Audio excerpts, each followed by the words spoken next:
প্রথমে rail update.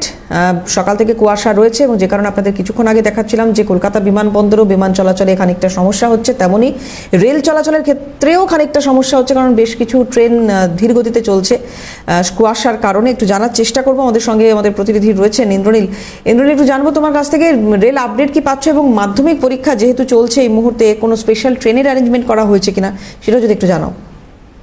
একদমই, দেখো সকাল থেকে একটু হলেও স্লট গতিতে চলছে দূরপাল্লার ট্রেনগুলো এবং লোকাল ট্রেন পরিষেবা। সেই লোকাল ট্রেন পরিষেবাতেও কিছুটা হলেও ধীর গতিতে চলছে। মাধ্যমিক পরীক্ষা থাকার কারণের জন্য বেশ কিছু স্পেশাল ট্রেন দেওয়া হয়েছে, অর্থাৎ যে সময়সূচি সেই সময়সূচি কিন্তু কিছুটা কমিয়ে নিয়ে এসে মাধ্যমিক পরীক্ষার্থীদের নির্দিষ্ট গন্তব্যে পৌঁছে দেওয়ার যে প্রয়াস সেইটা পূর্ব রেলের তরফ থেকে রয়েছে এবং দক্ষিণ পূর্ব রেলের তরফ থেকেও রয়েছে, এবং সেই মতোই কিন্তু রেল পরিষেবা সেই রেল পরিষেবা রয়েছে। এবং মাধ্যমিক পরীক্ষার্থীদের জন্য যে মেট্রো স্পেশাল সার্ভিস, এই মেট্রো স্পেশাল সার্ভিসও কিন্তু রয়েছে।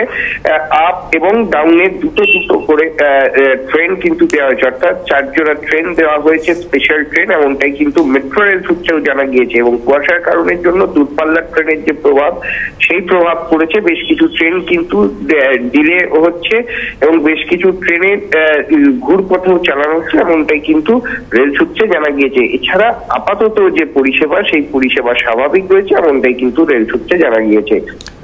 ধন্যবাদ ইন্দ্রনীল। কথা বলছিলাম, ইন্দ্রনীল ঘোষ ছিলেন টেলিফোনে। পাশাপাশি নজর রাখতে হচ্ছে ট্রাফিক আপডেটের দিকেও। কলকাতা সর্বত্র আপাতত স্বাভাবিকই রয়েছে, তবে সকাল থেকে ঘন কুয়াশার কারণে ড্রাফটিন রোড, পার্ক সার্কাসের মতো গুরুত্বপূর্ণ এলাকাগুলিতে যান চলাচল একটু স্লথ। তো জানার চেষ্টা করব। ট্রাফিক সার্জেন্ট রাজীব ঘোষ আমাদের সঙ্গে রয়েছেন এই মুহূর্তে টেলিফোনে। স্যার, আপনাকে স্বাগত জানাই সিএনএ। আজকে শহর কলকাতার ট্রাফিক আপডেটটা যদি একটু জানান। নমস্কার, লালবাজার ট্রাফিক কন্ট্রোল থেকে জানাচ্ছি এই মুহূর্তে শহর কলকাতায় যান চলাচল সর্বত্র স্বাভাবিক আছে।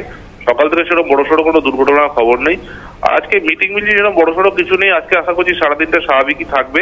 আজকে মাধ্যমিক পরীক্ষা দ্বিতীয় দিন, সেক্ষেত্রে পরীক্ষার্থীদের উদ্দেশ্যে বলতে চাই, যদি কোথাও কোনো সমস্যায় পড়েন অবশ্যই আমাদের হেল্পলাইন আছে, ফোনে আসবেন, আমরা যথাযথভাবে সাহায্য করবো। নমস্কার, অনেক ধন্যবাদ আপনাকে।